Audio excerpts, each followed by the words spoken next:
بسم اللہ الرحمن الرحیم۔ شروع اللہ کے نام سے جو بڑا مہربان نہایت رحم والا ہے۔ آپ صلی اللہ علیہ وسلم نے فرمایا، انصار سے محبت رکھنا ایمان کی نشانی ہے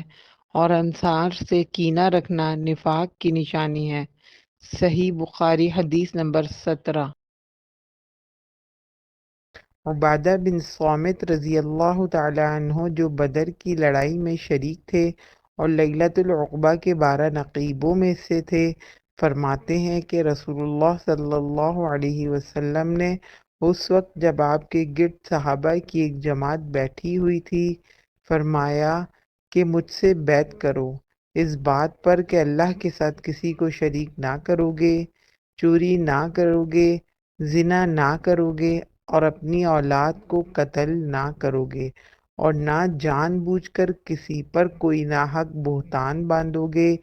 اور کسی بھی اچھی بات میں خدا کی نافرمانی نہیں کرو گے، اور جو کوئی تم میں سے اس عہد کو پورا کرے گا تو اس کا ثواب اللہ کے ذمے ہے، اور جو کوئی ان بری باتوں میں سے کسی کا ارتکاب کرے اسے دنیا میں اسلامی قانون کے تحت سزا دے دی گئی تو یہ سزا اس کے لیے گناہوں کے لیے بدلہ ہو جائے گی، اور جو کوئی ان میں سے کسی بات میں مبتلا ہو گیا اور اللہ نے اس کے گناہ کو چھپا لیا تو پھر اس کا معاملہ اللہ کے حوالے ہے، اگر چاہے معاف کرے اور اگر چاہے سزا دے دے۔ عبادہ رضی اللہ تعالیٰ عنہ کہتے ہیں کہ پھر ہم سب نے ان سب باتوں پر آپ صلی اللہ علیہ وسلم سے بیعت کر لی۔ صحیح بخاری حدیث نمبر 18۔